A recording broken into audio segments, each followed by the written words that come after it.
Bismillahirrahmanirrahim. Assalamualaikum warahmatullahi wabarakatuh. Alhamdulillah, wassalatu wassalamu ala rasulillahi wa ala alihi wa ashabihi wa mawalah. La hawla wa la quwwata illa billah. Allahumma la sahla illa ma ja'altahu sahla wa anta taj'alul hasna idza syi'ta sahla. Allahumma inna nas'aluka khaira ma fi hadhihi al-lailati wa khaira ma ba'daha wa na'udzu bika min syarri ma fi hadhihi al-lailati wa syarri ma ba'daha amma ba'da. Bapak Ibu, saudara jamaah yang dimuliakan oleh Allah, alhamdulillah pada kesempatan malam hari ini kita diberikan oleh Allah Subhanahu wa taala kemudahan untuk melaksanakan satu rutinitas, yakni thalabul ilmi, di mana kita berada di taman-taman surga Allah Subhanahu wa taala di dunia.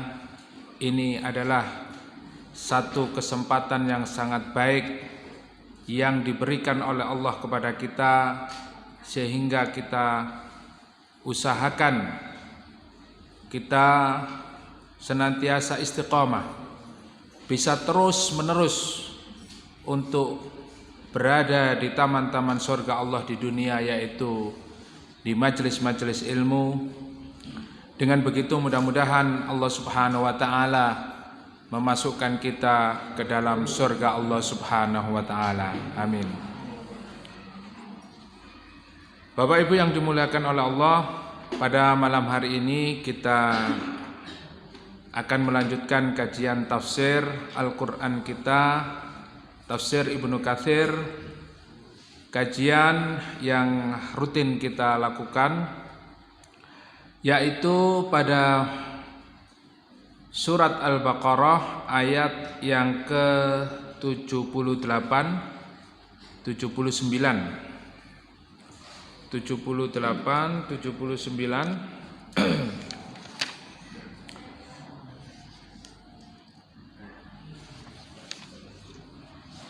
Yang insya Allah kita akan kaji pada malam hari ini, dan jika memang waktunya mencukupi kita akan tambah beberapa ayat lagi. Yang sudah bawa Al-Quran, monggo dibuka surat Al-Baqarah ayat 78-79.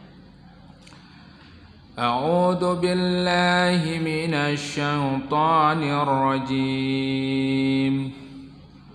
Wa minhum ummiyun la ya'lamuna al-kitaba illa amaniya wa inhum illa yadhunnun.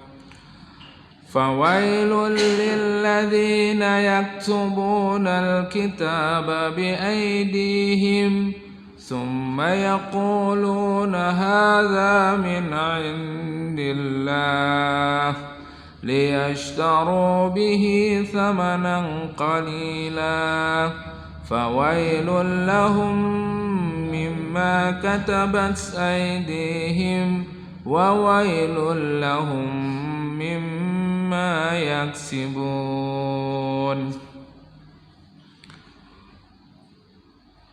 Allah Subhanahu wa taala berfirman di dalam surat Al-Baqarah ayat 78-79, wa minhum ummiyuna yaqulu ta'ala wa minhum ummiyuna ay wa min ahlil kitab, dan di antara mereka ada yang buta huruf. Siapa yang dimaksud?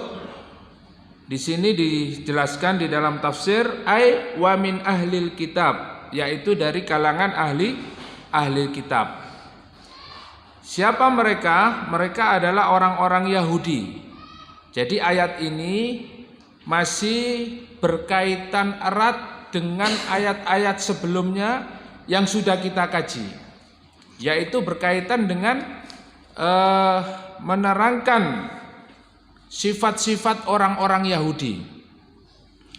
Di mana hari ini Allah Subhanahu wa taala menjelaskan bahwa mereka di antara orang-orang ahli kitab itu ummiyuna la ya'lamunal kitab, yaitu mereka tidak mengetahui tentang isi kitab Taurat, illa amaniya, kecuali mereka mengatakan bahwa kitab ini yaitu amani, angan-angan, ya. Menurut mereka bahwa isi di dalam kitab Taurat itu hanya dongeng, ya, hanya dongeng.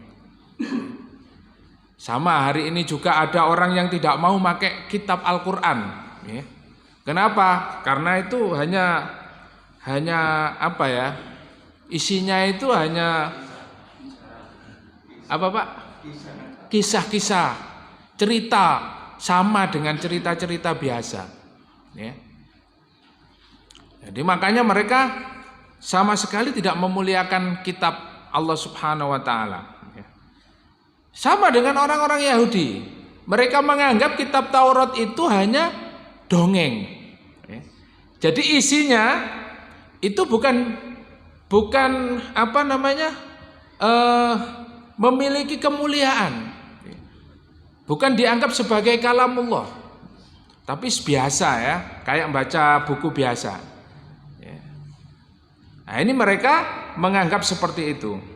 Illa amaniya wa inhum illa yadhunnun. Dan mereka itu menganggap bahwa kitab Taurat itu adalah dongeng saja dan mereka menduga-duga. Kemudian di dalam ayat berikutnya, fawailul lilladzina yaktubunal kitaba biaidihim tsumma yaquluna hadza min indillah. Dan kemudian Allah Subhanahu wa taala berfirman, fawailun, ya, fawailun. Ada di dalam ayat-ayat yang kita baca itu fawailul lil musallin. Fawailun itu celakalah, ya, celaka orang-orang yang menganggap kitab Taurat itu bahwa kitab itu hanya sekedar dongeng saja, dan mereka menduga-duga saja, menduga-duga maknanya, menduga-duga tafsirnya. Jadi mereka itu mengartikan ayat-ayat Allah dengan dugaan-dugaan, ya, dengan hawa nafsunya, tidak dengan penjelasan yang disampaikan oleh Rasul Allah Subhanahu wa taala, utusan Allah Subhanahu wa taala. Maka orang yang mempunyai pendapat seperti itu, orang yang memiliki dugaan-dugaan tentang kitab Allah Subhanahu wa taala, mereka dikatakan oleh Allah Subhanahu wa taala fawailun, maka celakalah lilladzina yaktubunal kitaba, yaitu orang-orang yang menulis kitab biaidihim. Jadi mereka orang-orang Yahudi itu menulis kitab, ya, dianggap kitab suci dengan tangan-tangan mereka. Tsumma yaquluna hadza min indillah. Kemudian mereka mengatakan hadza min indillah, ini adalah kitab dari Allah, ya. Jadi mereka ngarang sendiri, nulis-nulis sendiri, kemudian mereka rubah, ya, kalamullah di dalam kitab Taurat itu, dan dia mengatakan ini dari Allah Subhanahu wa taala. Liyastaru bihi thamanan qalila. Tujuannya apa mereka merubah kitab itu dan memahami kitab itu tidak sebagaimana mestinya, tidak sebagaimana yang diinginkan oleh Allah dan Rasulnya, tetapi dengan keinginan mereka sendiri, dengan tujuan apa? Liyastaru bihi thamanan qalila, yaitu dengan maksud mereka memperoleh keuntungan. Mereka agar mendapatkan keuntungan dari apa yang dilakukannya itu. Ya. Apa keuntungannya? Mereka akan mendapatkan jabatan. Ya. Mereka akan mendapatkan keuntungan dunia yang sangat besar, ya, menurut mereka. Padahal di sini Allah mengatakan liyastaru bihi thamanan qalila. Ya, keuntungan itu keuntungan yang sedikit. Dan di sini disebutkan keuntungan itu adalah keuntungan dunia. Ya. Nah, dunia itu sangat sedikit, ya, keuntungannya. Fawailul lahum mimma katabat aydihim wa wailul lahum mimma yaksibun. Dan celakalah bagi mereka karena yang ditulis oleh tangan mereka sendiri, dan celakalah mereka karena apa yang mereka kerjakan. Bapak Ibu yang dimuliakan oleh Allah Subhanahu wa taala, di sini disebutkan wa minhum ummiyuna qala al ummiyuna qaumun lam yusaddaqu rasulan arsalahullah wala kitaban anzalahullah fakatabu kitaban bi aidihim thumma qalu liqaumi sufla juhal hadza min indillah. Disebutkan di dalam tafsir Ibnu Katsir bahwa yang dimaksud orang-orang yang buta huruf, yang dimaksud orang-orang yang tidak bisa membaca, menulis, tetapi mereka al-ummiyuna qaumun lam yusaddaqu rasula arsalahullah, adalah satu kaum yang mereka tidak mempercayai rasul, utusan yang diutus oleh Allah Subhanahu wa taala kepada mereka. Jadi orang-orang Yahudi ini merubah kitab Taurat, bahkan Ibnu Abbas menjelaskan di dalam tafsir ini, mereka menghilangkan nama Muhammad di dalam kitab itu. Jadi nama Muhammad dihilangkan. Ada beberapa ayat-ayat dihilangkan. Sama hari ini kalau orang itu ingin keuntungan dunia, maka dia akan menafsirkan ayat-ayat Al-Quran, akan memaknai ayat-ayat Allah Subhanahu wa taala dengan keinginannya sendiri. Ya. Ini sama dengan orang Yahudi, liyastaru bihi thamanan qalila. Menukar ayat-ayat Allah dengan apa? Keuntungan dunia. Masya Allah, Bapak Ibu hati-hati, ya. Jadi bisa Ustaz menjual Al-Quran, ayat-ayat Allah untuk keuntungan dunia, bisa, ya, bisa, ya. Bapak Ibu mungkin lihat ILC yang kemarin itu, ya, ada viral itu, waduh, ya, dijelaskan oleh Kiai Haji Zaitun Rasmin dengan begitu baik, ya. Tapi ada saja yang masih membela sesuatu yang jelas-jelas bertentangan dengan Al-Quran. Dan itu salah satu contoh saja. Masih banyak contoh-contoh yang lain. Orang-orang yang menjual agama demi keuntungan dunia, ya. Masalah jilbab, ya, perintah jilbab dengan, ya, makna-makna yang sesuai dengan pemikirannya. Maka hari ini hati-hati kita ketika kita memaknai Al-Quran sesuai dengan keinginan kita dan tidak sesuai dengan pemahaman yang disampaikan oleh Rasulullah, para sahabat, tabi'in dan tabi'ut tabi'in, ya, ini akan menjerumuskan kita ke dalam kesesatan yang nyata, ya. Oleh karena itu Bapak Ibu yang dimuliakan oleh Allah, keuntungan dunia itu pasti kita akan dapatkan sesuai dengan niat kita, ya. Sama halnya kalau kita ini taklim, datang ke Masjid Dzikrullah, ya. Ada undangan, ada BC, ya. Undangan ke Taman Surga Allah di dunia, ya. Hadiri, ya, kajian tafsir hari Kamis misalnya, seperti itu, ya. Kita lihat begini, kemudian tergantung dengan niat kita. Kalau kita niatnya daripada gak lapo-lapo, ya, Wis mending aku tak berangkat ya, daripada gak lapo-lapo ya. Terus ada yang enak nanggone dikrullah iku ya, engko pasti oleh mangan. Wis aku tak lumayan lah ngirit ya, gak mangan sore ae ya. Nah, oleh kopi ya, dapat kopi ya, teh. Nah, ada yang janjiannya nang dikrullah ya. Engko ngobrol nang kono ae ya. Nah, ada yang memang niatnya itu betul-betul tulus, ikhlas karena Allah Subhanahu wa taala. Karena perintah apa? Wa idza marartum biriyadil jannah fartau. Apabila kalian diundang kemudian diajak ke taman-taman surga Allah Subhanahu wa taala di dunia, ke majelis-majelis ilmu, datanglah. Kata Rasulullah, datanglah. Apa itu? Majelis ilmu, halaqatul dzikr. Kita datang semata-mata karena Allah. Kenapa? Man salaka tariqan yaltamisu fihi ilman sahalahullahu lahu tariqan ilal jannah. Barang siapa yang meniti satu jalan dan jalan itu adalah untuk menuntut ilmu agama Allah Subhanahu wa taala, sahalahullahu lahu tariqan ilal jannah.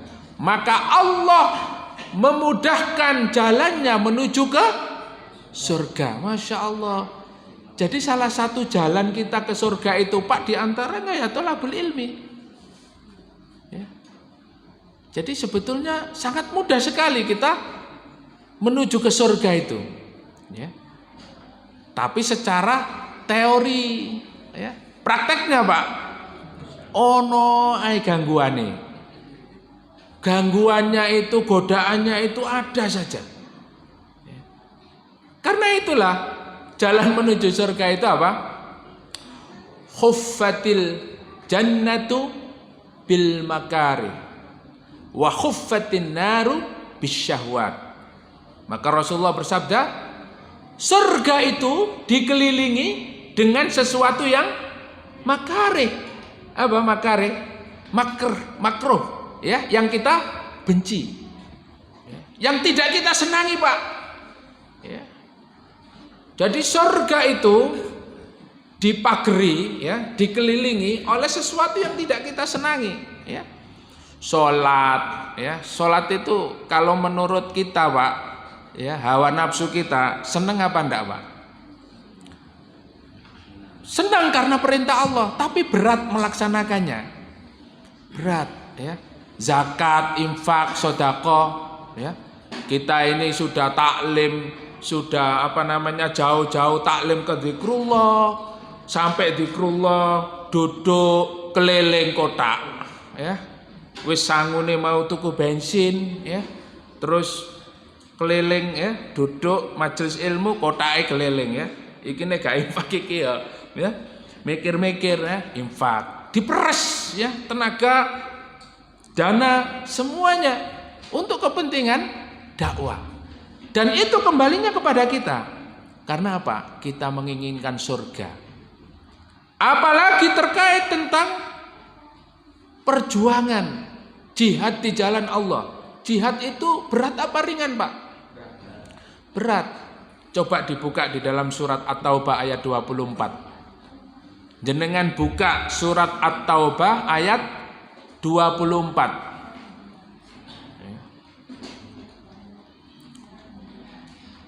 Surat At-Taubah surat keberapa Bu? 9. Nggih. Ayat ke 24. Nggih. Monggo dibaca, Mas. Jenengan. Katakanlah, jika bapak-bapakmu, anak-anakmu, saudara-saudaramu, istri-istrimu, keluargamu, harta kekayaan yang kamu usahakan, perdagangan yang kamu khawatirkan kerugiannya, dan rumah-rumah tempat tinggal yang kamu sukai, lebih kamu cintai daripada Allah dan Rasul-Nya, serta berjihad di dalamnya, maka tunggulah sampai Allah memberikan keputusannya, dan Allah tidak memberi petunjuk kepada orang-orang yang fasik. Ya, berat Pak ya. Kul in kana abaukum. Ya. Katakanlah in kana abaukum. Jadi di situ ada 8 hal ya, atau 8 kesukaan manusia yang disebutkan oleh Allah di dalam Al-Quran, pasti jenengan semuanya suka dan mencintai sesuatu yang disebutkan itu. Ya. Apa itu? Yang pertama, abaukum, ya. Bapak-bapak kalian. Artinya orang tua. Siapa yang tidak cinta dengan orang tua? Ya. Siapa yang tidak cinta dengan ayah ibu? Kalau ada orang yang tidak suka dengan ayah ibunya, ini naudzubillah tsumma naudzubillah min dzalik. Ya. Ini sudah tidak waras ini ya. Tapi itu disebutkan oleh Allah Subhanahu wa taala, ya. Celaka orang yang tidak mencintai orang tuanya, ya. Itu ada di dalam sebuah hadis ya. Kemudian abnaukum, anak-anak ya. Anak-anak tentu kita mencintai orang tua, mencintai anak kita. In kana abaukum wa abnaukum. Kemudian apa? Wa ikhwanukum. Saudara-saudara ya. Ya, saudara-saudara kita. Kemudian apa? Wa azwajukum, yaitu istri-istri kita yang punya istri ya. Yang enggak punya istri, yang jomblo ya. Ya, jangan sampai mencintai istrinya orang, Pak, ya. Bahaya ya. Jadi orang itu pasti akan mencintai istrinya. Lah kalau punya istri terus enggak cinta, waduh, ya. Ini bahaya ini, Pak, ya. Ya, ini pasti disukai, dicintai karena disebutkan oleh Allah di dalam Al-Qur'an. Wa ashiratukum, ya, keluarga, ya, paman, bibi, ya. Semuanya itu akan menjadikan sesuatu yang kita cintai. Kemudian apa? Wa ashiratukum wa amwalun iktaraftumuha wa tijaratun tahsyauna kasadaha wa masakinu tardona. Harta-harta kita pasti kita cintai. Kemudian perdagangan yang hari ini kita usahakan, yang kita miliki, ya. Perdagangan, peternakan, kemudian apa? Pertanian, ya, perkebunan, ini semua kita cintai. Ya, kemudian yang terakhir yang ke-8, wa masakinu tardonaha, dan tempat-tempat tinggal yang kalian ya sukai. Ya, masih ngekos, Pak, tapi yo nek misale kontrakan iku wis seneng yo kadang-kadang tahun-tahunan ya. Pas yo kontrakan yo sik seneng ae gak gelem pindah. Ya, ndak mau hijrah ya, karena suka dengan itu ya. Apalagi rumah sendiri, pasti kita senang dengan rumah kita. Nah, ini sesuatu yang dicintai oleh manusia ya. Tetapi kata Allah Subhanahu wa ta'ala, kalau itu semuanya yang 8 ini lebih kalian cintai ya, wa masakinu tardona ahabba ilaikum, lebih kalian cintai daripada Allah dan Rasulnya, ahabba ilaikum minallahi wa rasulihi wa jihadin fisabil ya. Jadi kalau 8 hal tadi, Pak, sesuatu yang kita cintai dan itu lebih kecintaannya kita kepada sesuatu itu daripada kepada Allah, Rasul dan perjuangan di jalan Allah Subhanahu wa taala, fatarabbasu hatta ya'tiyallahu bi amri. Tunggu, Pak. Tunggulah kehinaan yang akan didatangkan oleh Allah kepada kita. Sampai Allah Subhanahu wa ta'ala menentukan urusannya antara kita dengan Allah Subhanahu wa ta'ala. Jadi kalau kita mencintai sesuatu itu ya biasa saja ya. Maka kalau kita mencintai karena Allah, kita akan memiliki kemuliaan. Kita akan diberikan ya lebih. La in syakartum la azidannakum wa la in kafartum inna adzabi lasadid ya. Kalau mencintai keluarga itu mencintai istri melebihi cinta kita ya kepada Allah dan Rasulnya ya. Mau taklim digandoli, Mas arep nandi? Arep taklim. Lho sampean niku piye to? Mau wis janji arep ngejak nang gone PJ Johnson ya. Wis tak siapno ya. Oh iya wis nang PJ Johnson ae ya. Selimur ya. Besok dijak lagi kegiatan ya. Baksos misalnya, membantu fakir miskin, yatim piatu. ada saja. Ya. Apalagi diajak berangkat jihad. Ya. Mas, sesuatu acara loh Mas nang Jakarta. Acara apa? 212. Acara apa itu? Kita berantas korupsi. Ya. Tanggal berapa itu Pak? Belum dapat seruannya Pak ya? Ya, tunggu Pak seruannya nanti ya. Wah ini berarti tidak update ini ya. Jadi ada ajakan untuk memberantas ya korupsi yang begitu luar biasa di negeri ini ya. Diajak untuk amar ma'ruf nahi mungkar. Ya, kalau menurut kita baik dan sesuai ya. Karena kita niatnya adalah amar ma'ruf nahi mungkar, bismillah kita berangkat ya. Lah berangkat ke Jakarta saja berat Pak, apalagi berangkat ke Suriah ya, berangkat ke Afghanistan, berangkat ke Rohingya, berangkat ke Palestina. Waduh ya, tambah abot ya. Tambah abot ya. Merasa tidak punya ya. Ojo maneh nang Palestina Pak, nang Jakarta gak duwe apa-apa.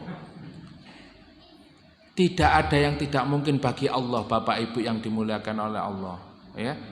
Kalau kita niat, insya Allah bisa. Masalahnya kita tidak niat ya. Nang Jakarta gak niat apa maneh nang Palestina ya. Nah, hijrah itu penuh pengorbanan, Bapak Ibu yang dimuliakan oleh Allah Subhanahu wa taala. Maka kalau kita mementingkan dunia yang kata Allah Subhanahu wa taala, innamad dunya mata'ul ghurur. Sesungguhnya dunia itu adalah kesenangan yang menipu ya. Jadi seakan-akan kita itu ingin jabatan ya, ternyata jabatan itu menipu kita, menyesatkan kita dari akhirat ya, melalaikan kita dengan akhirat, melalaikan kita dengan Allah Subhanahu wa taala ya. Maka Umar ibnu Khattab radhiyallahu anhu beliau berkata, aku ini tidak ingin hidup kecuali pada 3 perkara saja. Yang pertama adalah thalabul ilmi, yang kedua zikrullah, yang ketiga di medan jihad fisabilillah. Umar ibnu Khattab tidak ingin hidup ya. Kalau hidupnya itu di dalam kehidupannya tidak ada thalabul ilmi, dia tidak mendapatkan dalam hidupnya itu belajar menimbah ilmu agama, ya tidak ada gunanya Pak ya. Hari ini banyak orang molak-malik itu Pak ya. Karena apa? Karena miskin ilmu, karena jahil ya. Tidak pernah berada di majelis ilmu, tidak pernah baca Quran, tidak pernah baca tafsirnya, tidak pernah dengarkan pengajian. Tahu-tahu diskusi kayak ustadz ya. Diskusi kayak yang paling bener ya. Sampai niku salah, sing bener niku ngene ya. Masya Allah ya. Padahal Rasulullah mengingatkan, man fassaral Qur'ana bi ra'yihi aw bi ghairi ilmin falyatabawwa maq'adahu minan nar. Orang yang menafsirkan Al-Qur'an, mengartikan Al-Qur'an, memaknai Al-Qur'an dengan ra'yunya, dengan akalnya, maka siap-siap menempati tempatnya di neraka. Na'udzubillah tsumma na'udzubillah min dzalik. Maka Umar bin Ibnu Khattab tidak ingin hidupnya itu kosong dari thalabul ilmi. Senantiasa terus ya, majelis ilmu, berthalabul ilmi. Karena itu adalah kehidupan yang akan menjadikan mulia di hadapan Allah Subhanahu wa taala. Sampai beliau mengatakan, nahnu qaumun a'azzana Allah bil Islam. Nahnu qaumun a'azzana Allah bil Islam. Kami adalah satu kaum yang dimuliakan oleh Allah Subhanahu wa taala dengan Islam. Wa ma bi ghairil Islam adzalana Allah. Kalau seandainya tidak karena Islam, kita pasti akan dihinakan oleh Allah Subhanahu wa taala. Maka nikmatnya thalabul ilmi ini Pak, Masya Allah ya. Banyak hadis yang menjelaskan di dalam thalabul ilmi ini kita diberikan ketenangan oleh Allah Subhanahu wa taala, diturunkan rahmat di dalamnya. dan kemudian semua makhluk mendoakan kita, keberkahan. Ya. Awalnya males, awalnya sakit, di tholabul ilmi, perjalanan kita menuju ke majelis ini, Pak, didoakan oleh para malaikat, didoakan oleh makhluk, bahkan ikan-ikan yang ada di laut mendoakan orang yang tholabul ilmi. Jadi Allah Subhanahu wa ta'ala memberikan rahmatnya dan keberkahannya, sehingga kadang-kadang kalau kita ini sedang sakit, kita paksakan datang ke majelis ilmu, sembuh, ya. Sembuh dengan izin Allah Subhanahu wa ta'ala, ya. Jadi ini sebagai obat Bapak Ibu yang dimuliakan oleh Allah. Apalagi kita ini kajiannya kajian tafsir. Kemudian yang kedua, Umar ibnu Khattab, ya, dia tidak ingin hidup kecuali apa?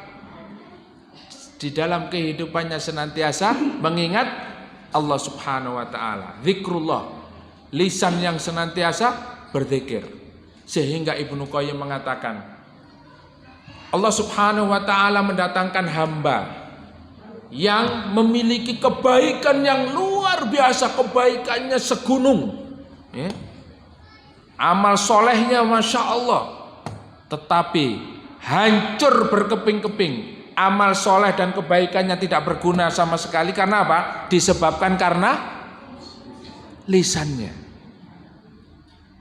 Dan Allah Subhanahu wa ta'ala mendatangkan seorang hamba yang dia banyak memiliki dosa, bertumpuk-tumpuk dosanya, tetapi lisannya senantiasa dipakai untuk berzikir kepada Allah dan melaksanakan amal soleh, maka dia mendapatkan dosa-dosanya berguguran di hadapan Allah Subhanahu wa ta'ala.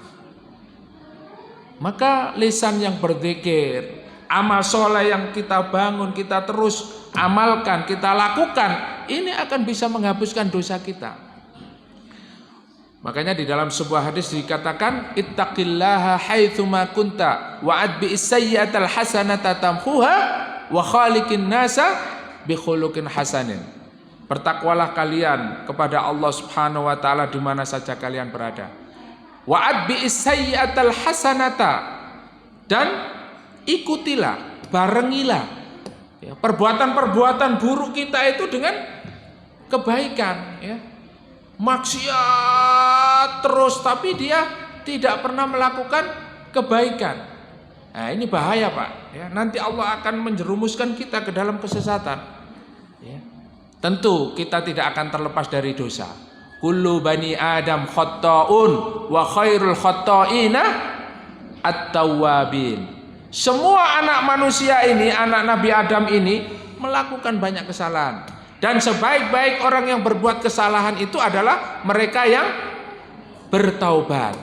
Segera, Pak, Bu, jika kita banyak dosa, banyak berbuat maksiat, segera bertaubat. Jangan menunda taubat kita, ya.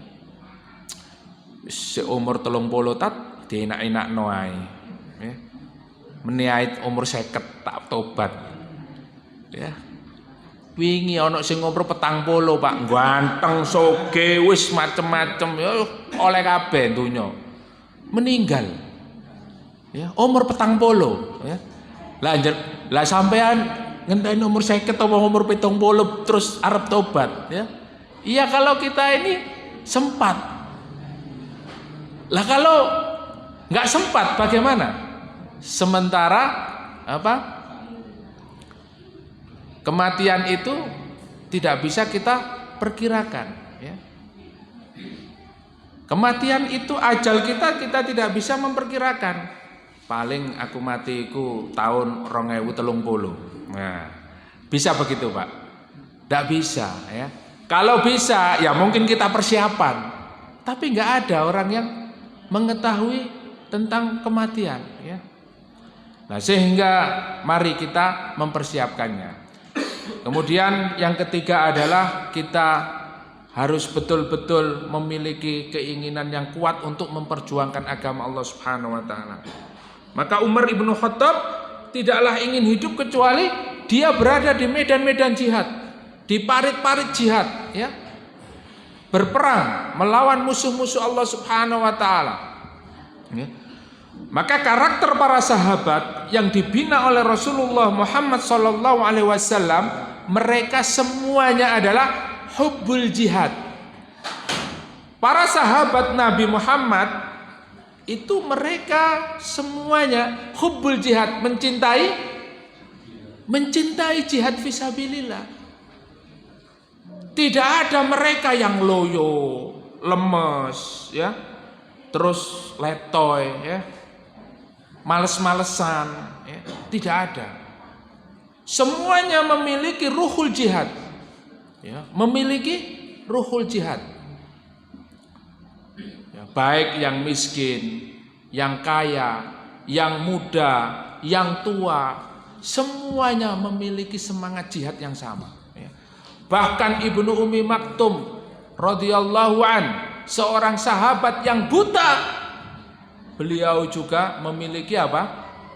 Semangat jihad. Berangkat ke medan jihad meskipun hanya dengan membawa bendera.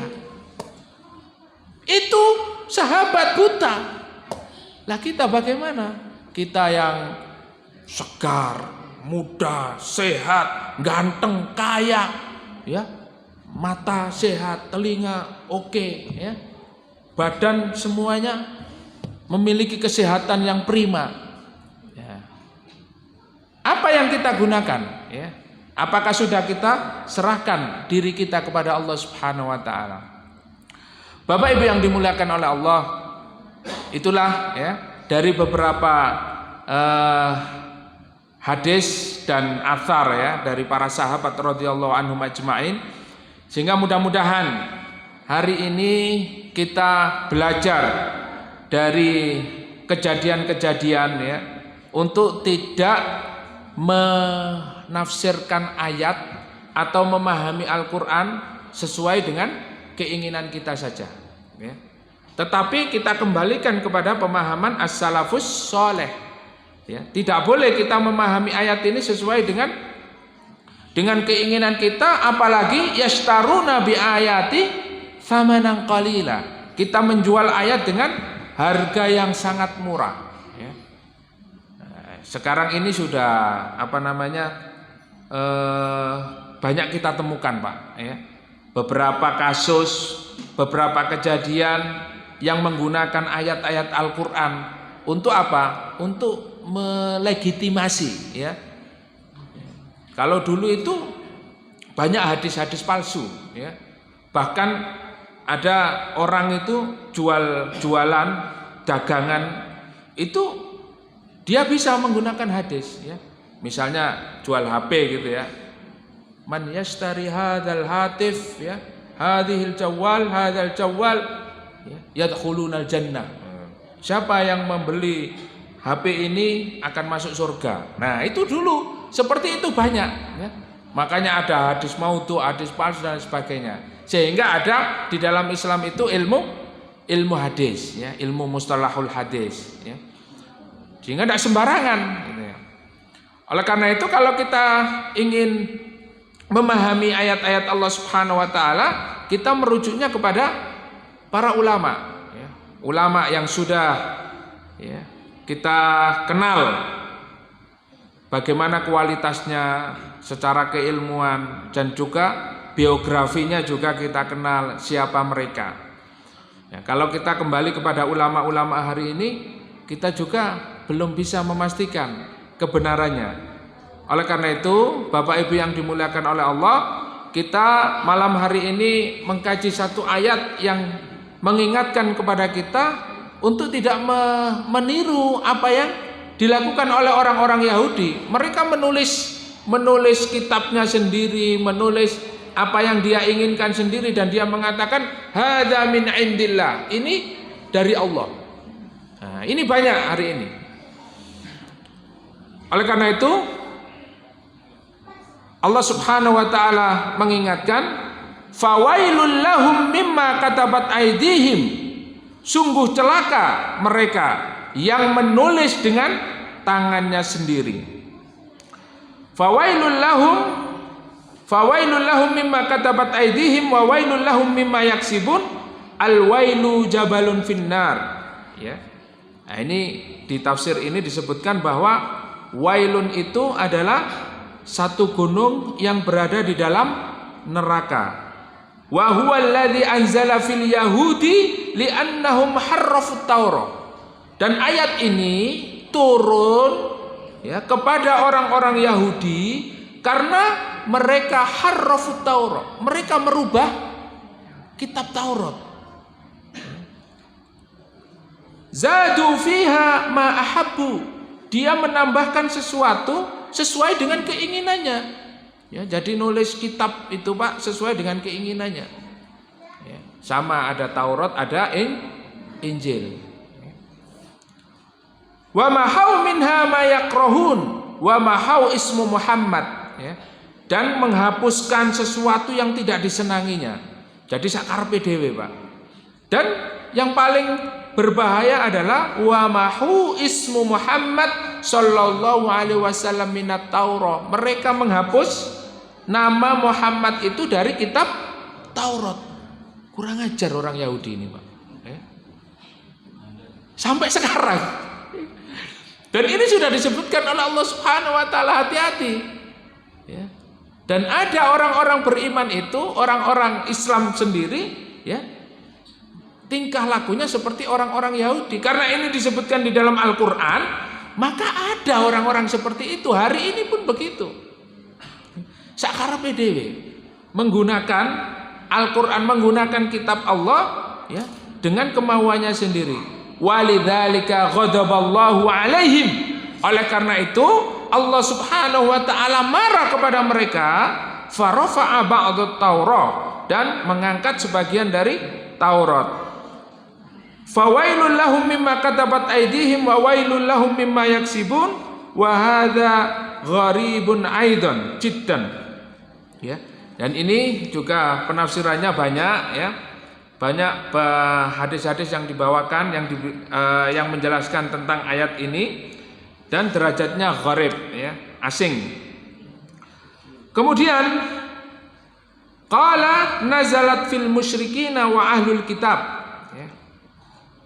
Ibnu Abbas radhiyallahu anhu mengatakan bahwa ayat ini diturunkan untuk orang-orang musyrik dan ahlul kitab. Kemudian Ibnu Abbas juga mengatakan, akhbarni Ubaidillah ibnu Abdillah an Ibni Abbas annahu qala, ya ma'syarul muslimin, kaifa tas'aluna ahlul kitab an syai'in wa kitabullahi alladzi anzalahu ala nabiyhi ahdatsun akhbarullah. Wahai kaum muslimin, bagaimana kalian bertanya kepada ahlul kitab tentang sesuatu? Wa kitaballahi alladzi anzala ala nabiyyi ahdatsun akhbarullah. Sedangkan Al-Qur'an, kitab yang diturunkan kepada Nabi Muhammad sallallahu alaihi wasallam ini adalah kabar yang paling benar.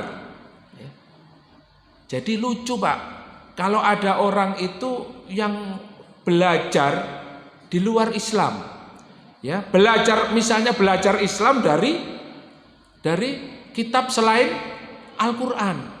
Ya. Kira-kira ada wonten apa mboten, Pak? Ya. Ternyata Ibnu Abbas itu jauh-jauh hari sudah mengingatkan, ya ma'syarul muslimin, kenapa kalian itu bertanya sesuatu ya dengan ahli kitab? Belajar Islam Pak ke Amerika, Oxford ya, mana itu, ke Inggris ya, ke Amerika, ke Kanada ya, ke Swedia ya. Jadi belajar Islamnya itu bukan ke asal muasal Islam ini bermula di mana, di Makkah wal Madinah, di negeri-negeri Arab. Di negeri-negeri di mana di situ banyak para ulama. Tapi mereka belajar di mana? Amerika. Belajar di Itali. Ya, negara apa ini Pak Itali itu Pak? Belajarnya di sana. Malah ada yang nyium tangannya siapa? Lah itu ya. Mungkin yang nggak nyaut ini karena nggak lihat viralnya itu ya, nyium sampai ya orang Indonesia Pak ya. Orang Islam, Pak. Nah, ini. Akhirnya apa? Toleransinya kebablasan. Belajar Islam. Disinilah Ibnu Abbas mengingatkan kita. Kenapa kalian itu belajar Islam, belajar agama kepada ahli kitab? Tidakkah Al-Quran ini sudah sempurna? Masya Allah. Sementara ahli kitab itu dijelaskan oleh Allah di dalam ayat ini, mereka itu mudah merubah. Bahkan nama Muhammad Rasulullah Sallallahu Alaihi Wasallam dihapus oleh mereka. Jadi jangan percaya, Pak. Dan mukjizat sampai hari kiamat itu adalah mukjizat Al-Quran. Mukjizat Rasulullah sampai hari kiamat adalah Al-Quran. Mukjizatnya Nabi Musa alaihissalam, ya berupa tongkat dan lain sebagainya, pada waktu itu sudah hilang, nggak ada lagi. Ya, kalau sekarang ada, saya punya tongkat Musa misalnya. Ya, Musa bin siapa nggak tahu ya. Itu jangan percaya, Pak.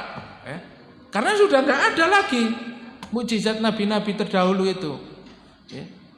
Kemudian Nabi Isa bisa buat burung dari tanah lempung, terus berbentuk burung, ditiup langsung terbang. Bisa menghidupkan orang mati, bisa menyembuhkan penyakit parah, lepra, kusta dan lain sebagainya.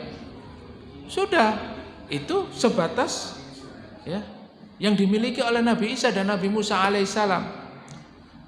Mukjizat-mukjizat itu sudah tidak ada lagi, kecuali mukjizatnya Rasulullah Muhammad Sallallahu Alaihi Wasallam berupa apa? Al-Quran. Jadi kalau ada orang Islam yang ingin belajar memahami agama dengan ahli kitab, ini sudah tidak benar. Kemudian Ibnu Abbas melanjutkan perkataannya, taqra'unahu ghaddan lam yashibbu wa qad hadatsakumullahu ta'ala anna ahlil kitab qad badalu kitabullahi wa ghayyaruhu. Jadi kan aneh, Pak, kalau kita belajar kepada ahli kitab, sementara ahli kitab itu sudah dijelaskan oleh Allah, mereka itu mengganti kitabnya dan merubah. Jadi kalau ada Taurat, itu sudah Tauratnya ndak asli. Kalau ada Injil, Injilnya ndak asli. Wah, Ustaz, hati-hati loh. Ini tafsir, Pak. Ini apa yang disampaikan oleh Ibnu Abbas. Ibnu Abbas ini ahli tafsir, Beliau adalah seorang sahabat Rasulullah Muhammad SAW, menafsirkan ayat ini sampai seperti itu. Dan hari ini kalau kita bicara tentang hari ini, Pak, ini banyak orang-orang yang merubah, meskipun tidak dengan tangannya, tetapi dengan pemikirannya, merubah pemahaman Al-Quran ini sesuai dengan pemikirannya. Masalah tabayun kemarin, rame masalah tabayun, masalah jilbab, masalah banyak, Pak, masalah poligami, masalah apa lagi? Kenapa, Pak? Pancasila. Nah, ini yang paling ngeri itu, Pak, agama itu musuh terbesar, ngeri, Pak, Produk Allah Subhanahu wa Ta'ala disejajarkan dengan produk manusia, Akhirnya apa? Kita berpikir, ya Allah, sampai seperti ini.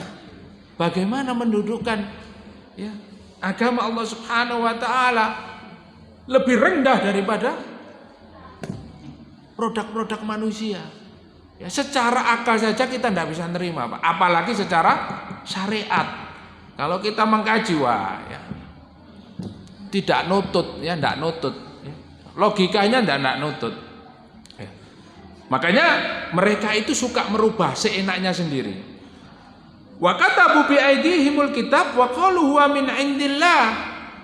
Orang-orang Yahudi itu sudah merubah-rubah seenaknya sendiri, menghapus seenaknya sendiri, kemudian menambahi apa yang dia sukai, menghapus apa yang dia tidak suka.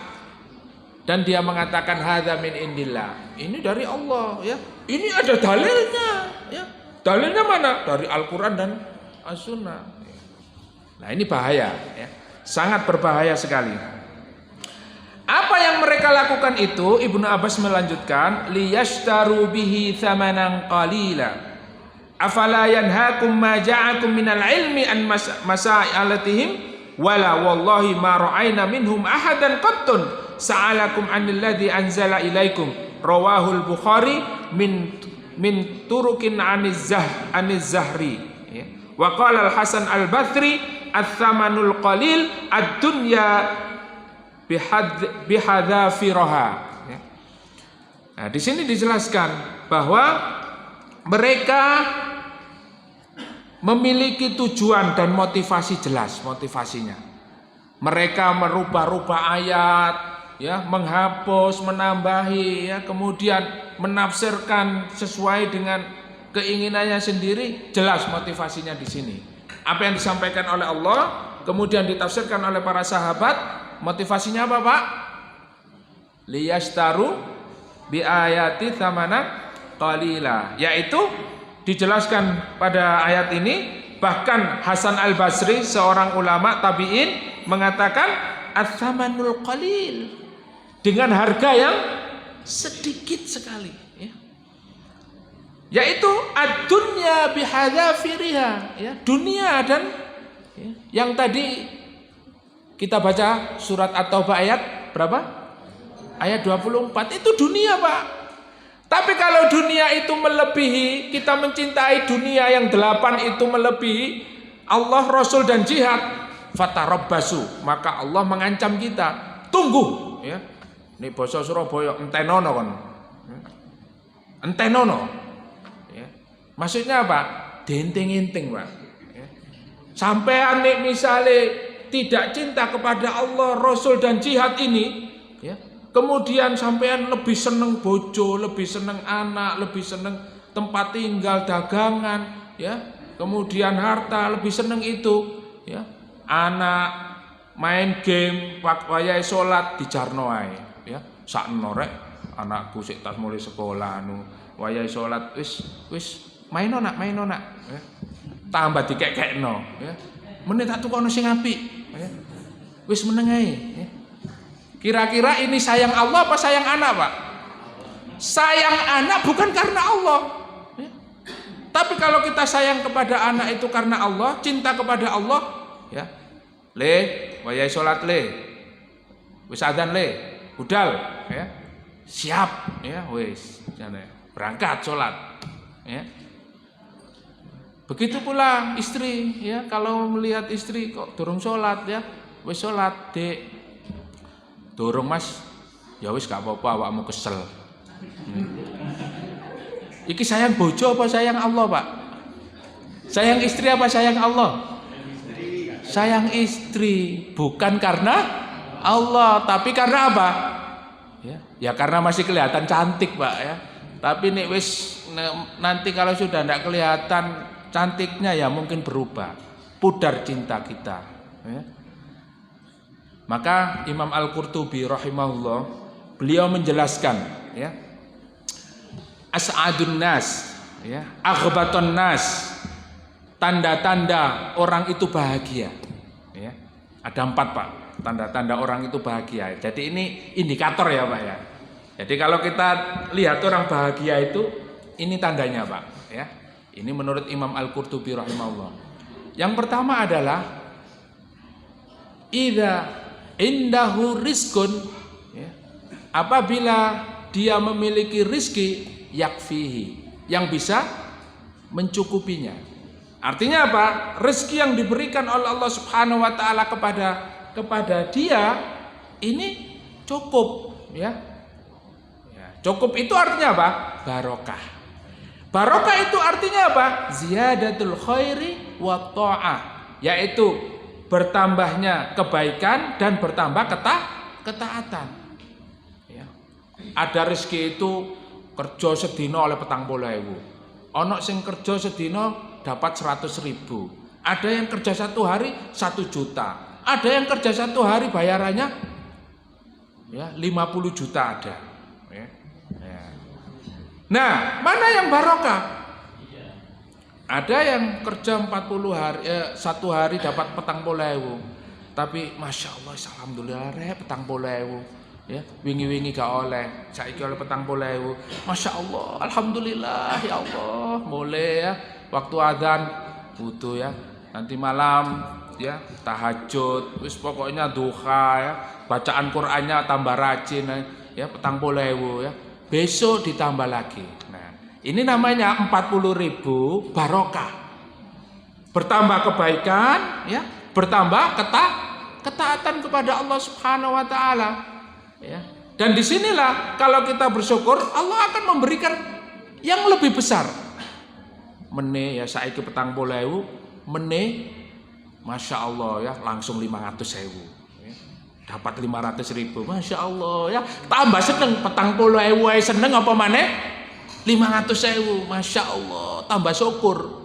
Nah, ono sing sedina 100.000 ya. Oleh 100.000 opo iki rek kerja yamine oleh 100.000 tok, aduh ya digawe ngopi entek ya. Akhirnya temenan ngopi nang Giras ya. Wis adzan gak ngereken ya. Zuhur, asar, maghrib, isya lewat ya. Ya. Hah? Sisan. Lewat ya. Subuh bablas ya. Waduh ya. Wis 100.000 gak barokah. Ada yang 1 juta tambah gak barokah ya. 1 juta wis tambah mempeng, wis lumayan rek 1 juta rek ya. Nanti bekne meni oleh tambahan 2 juta, tambah 3 juta ya. Tapi apa? Tidak menambah barokah ya. Mulai-mulai ya takoni bojone, "Oleh apa sampean?" "Lumayan, Dik, oleh 1 juta." Kene arisane iku lho wis ngenteni ya. Cicilan ya, amene tibake bojone iku utang Bang Titil akeh, Pak. Ya. Akhirnya gak barokah, ya. Nah, ini satu ya. Jadi kalau ada orang yang punya rezeki ya, mendapatkan rezeki yang bisa mencukupi kebutuhannya, ya, dia bersyukur dengan rezeki yang ada itu, ini tanda-tanda orang apa, Pak? Bahagia, ya. Kemudian yang kedua, idza indahu baitun yakwihi, apabila dia punya rumah yang bisa melindunginya. Artinya apa? Rumahnya itu mendatangkan ketenangan, ya. Coba dibuka surat An-Nahl ayat 80. Di situ Allah Subhanahu wa taala memerintahkan agar rumah kita itu mendatangkan apa? As-sakinah. Ya, mendatangkan sakinah. Dan para ulama mengatakan, bagaimana kita bisa mendatangkan ketenangan pada rumah ini? Yang pertama adalah kita gunakan rumah ini, ya, al-madrasatul ula. Rumah ini adalah madrasatul ula, madrasah pertama kali bagi anak-anak kita untuk menanamkan akidah, nilai-nilai keimanan dan agama. Sebelum kita sekolahkan kemana-mana, Pak. Ya.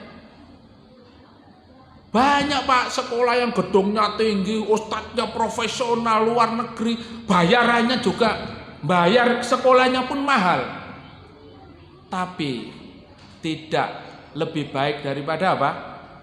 Orang tua sendiri yang mengajari anak itu. Maka para ulama mengatakan al-madrasatul ula, jadikan rumah itu madrasah yang pertama kali mendidik anak-anak. Ya. Baiti jannati, jadikan rumah itu adalah surga, ya. Lah pertanyaannya, Pak, jenengan niku nek ten griya niku kerasan napa mboten? Tenang napa mboten? Ruwet napa mboten? Nah, sampean nyeteli koplo mawon ten griya, nyeteli dangdut, ya. Nah, Rasulullah mengatakan zayyinu buyutakum biqiraatil Qur'ani was-shalah. Hiasilah rumah-rumahmu itu dengan membaca Al-Qur'an dan salat. Salat apa yang dilakukan di rumah? Qiyamul lail, ya. Oma wis gak tahu diwacakno Quran, wis gak tahu digawe salat, digawe main judi. Digawe kumpul-kumpul minum khamr. La haula wala quwata illa billah. Dia harus tenang, Pak, ya. Digawe arisan. Ya arisan itu enggak apa-apa ya. Bukan tidak boleh ya, tapi dengan cara yang baik ya. Dengan cara yang tidak melanggar syariat. Ada arisan kumpulan ya, tapi ngundang artis dangdut ya. Nah, disinilah bagaimana kita mendapatkan rumah yang tenang. Kalau rumah kita itu tidak pernah kita hiasi dengan bacaan Quran dan juga tidak kita pakai untuk sholat ya. Nah, Rasulullah itu seringkali melaksanakan sholat rawatib itu di mana? Di rumah, karena rumahnya dekat dengan masjid. Ya. Ini antum ada masjid, wis tak sholat rawatib ya, akhirnya gak sholat jamaah. Sholat rawatib, ndak sholat jamaah ya. Nah, sholat rawatibnya di masjid saja ndak apa-apa ya. Jadi 12 rakaat yang apabila kita kerjakan maka Allah menjamin kita masuk ke dalam jannah, yaitu sholat qabla 2 rakaat sebelum zuhur ya, kemudian setelah zuhur 4 ya, kemudian sebelum asar ya, kemudian ba'da maghrib, ba'da isya dan qabla subuh ya. Nah, itu 12 rakaat. Kalau kita rutin Pak, Masya Allah ya. Nah ini tapi kalau rawatib itu kita sulit mungkin ya di rumah ya, karena nanti kita ndak nutut, kita ndak dapat fadilah jamaahnya, kadang-kadang telat kan gitu ya. Nah, tetapi yang jelas kita memiliki kesempatan yang besar untuk menjadikan rumah kita sebagai tempat sholat, yaitu pada saat qiyamul lail ya, bersama anak, bersama istri. Insya Allah kalau kita istiqomah dengan apa yang diajarkan oleh Rasulullah, jadikan rumah kita itu hiasi dengan Al-Quran dan sholat, maka akan terwujud baiti jannati, rumahku adalah surgaku. Kemudian yang ketiga, ini erat sekali kaitannya Pak ya. Indahu zaujatun taradahu ya. Jadi indikator kebahagiaan itu yaitu kita punya istri, yang istri kita itu ridho dengan suami ya. Jadi istri yang ridho dengan suami itu Masya Allah ya, kata Rasulullah, idza nadzarka sarratka ya. Kalau kamu itu melihat istrimu saja itu menyenangkan ya, dilihat menyenangkan. Kenapa kita datang ke rumah ada istri yang Masya Allah ya ridho dengan kita ya, wis ya bojoku teko-teko ya, kondisi capek, dibuatkan apa, minuman hangat ya, dicepakno mangane ya, dipijeti, Masya Allah ya. Iki sing gak duwe bojo ya mikir-mikir iki ya, nang cepet ya. Tidak lantas datang sudah kondisi capek, masalah banyak ya. Sampeyan oleh apa Mas? Kok oleh apa-apa dek? Waduh sampean iki wah ya. Akhirnya ya terjadi perkelahian. Nah, ada satu kisah yang mungkin bisa kita jadikan pelajaran, khususnya untuk ummahat, ibu-ibu yang di belakang ya. Cerita tentang Ummu Sulaim, istri Abu Thalha. Ketika Abu Thalha itu sedang berperang, kemudian selesai peperangan pulang ya. Ya, ternyata di rumah ini ada kabar duka. Anak ya Abu Thalha, anaknya itu, anak laki-lakinya meninggal. Tetapi Ummu Sulaim ini tidak lantas ya, Abu Thalha datang terus dikasih tahu ya, Mas, anakmu gak ono Mas ya. Nah, pegel, kesel ya, habis perang ya. Kita bisa bayangkan Pak, kalau misalnya caranya seperti itu. Tetapi ternyata Masya Allah ya, Ummu Sulaim ini wanita soleha, istri yang betul-betul menghargai suaminya. Ya, datang Ummu Sulaim kemudian ya berhias diri dengan ya dengan sempurna untuk suaminya, disambut dengan senyuman. Seperti tidak ada kejadian apapun ya. Sampai akhirnya disambut Ummu Sulaim dengan sebaik-baiknya ya, dan suami istri ya. Kemudian setelah itu, setelah puas Abu Tulha ditanya, "Ya Abu Tulha, wahai Abu Tulha, gimana kalau ada orang yang mengamanatkan ya, diberi amanah, kemudian amanahnya itu diambil lagi, ya kita kasihkan." "Ya Abu Tulha, anakmu amanah yang diamanahkan oleh Allah diambil oleh pemiliknya." Ya. Apa jawab Abu Tulha? Ya, kaget. Loh kok sampean ngomong saiki? Ya. Ya tapi ya kaget, gak langsung marah-marah soalnya wis ya, istrinya melayani dengan baik ya. Gak sampai gelut ya. Nah, jadi sudah ada ya, istilahnya frekuensinya, tensinya itu sudah turun ya. Ya ngamuk, tapi ngamuknya ya, wah ya. Akhirnya dibawa kepada Rasulullah sallallahu alaihi wasallam ya. Sampai Ummu Sulaim ya berdoa kepada Allah, "Allahumma ajirni fi musibati wa khlufli khairan minha." Ya Allah, berikanlah pahala atas ujian musibah yang datang kepadaku dan gantilah dengan yang lebih baik. Akhirnya didoakan oleh Rasulullah sallallahu alaihi wasallam, diganti oleh Allah Subhanahu wa taala dengan 4 orang anak mujahid semuanya. Ya. Orang-orang tangguh semuanya dan mati syahid semuanya. Masya Allah ya. Nah inilah ya contoh dari bagaimana seorang istri itu ridho kepada suaminya. Akhirnya apa? Allah memberikan keberkahan. Nah kalau kita di rumah itu punya istri ya yang senantiasa ridho kepada kita, taat kepada suaminya, selama tidak bermaksiat kepada Allah Subhanahu wa taala, insya Allah akan mendatangkan apa? Bahagia. Nah tanda yang terakhir Pak, ini yang perlu diperhatikan dan menjadi pusat perhatian Pak ya. Salimun minadaini yuthkiluhu au yu'dhihi ya. Orang yang bahagia itu Pak tanda-tandanya tidak punya hutang. Nah, tidak punya hutang yang memberatkan hidupnya, wa yu'dhihi dan menghinakan dia. Nah, ini tanda-tandanya. Nek nonton jenengan iki kaya aneh ya bahagia ini Pak. Insyaallah mboten enggak ada utang nggih. Nggih. Bu, mboten enggak ada utang nggih. Nggih, alhamdulillah nggih. Jadi bahagia fit dunya wal akhirah. Nah, ini tanda-tanda bahagia. Jadi harus kita wujudkan ya. Sampean duwe utang mboten? Wah, masyaallah, alhamdulillah bahagianya hidup ini. Ini tanda-tanda kebahagiaan yang diberikan oleh para ulama, sehingga harus kita wujudkan ya. Jadi dunia itu kalau kita letakkan di tangan ini kita bisa ngatur Pak. Tapi kalau dunia sudah diletakkan di dalam hati ya, barang siapa yang himmanya, keinginannya dunia ya, maka Allah Subhanahu wa taala akan mengumpulkan urusannya itu dan menjadikan ruwet Pak dunia ini. Dijadikan ruwet dalam hidupnya. Ya. Bahkan dikatakan oleh Allah Subhanahu wa taala, dia mendapatkan apa yang dia inginkan di dunia itu.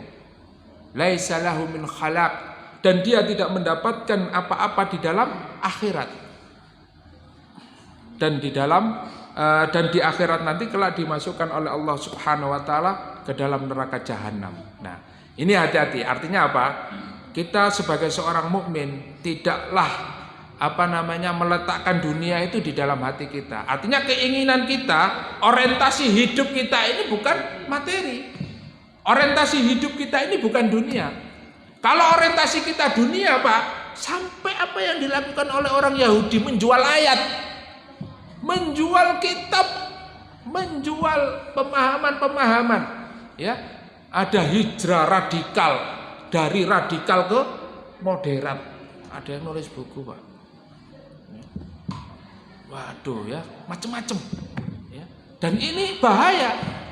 Kalau ini sudah dilihat oleh musuh-musuh Islam, digunakan, Pak. Maka sekarang ini ada program apa? Deradikalisasi.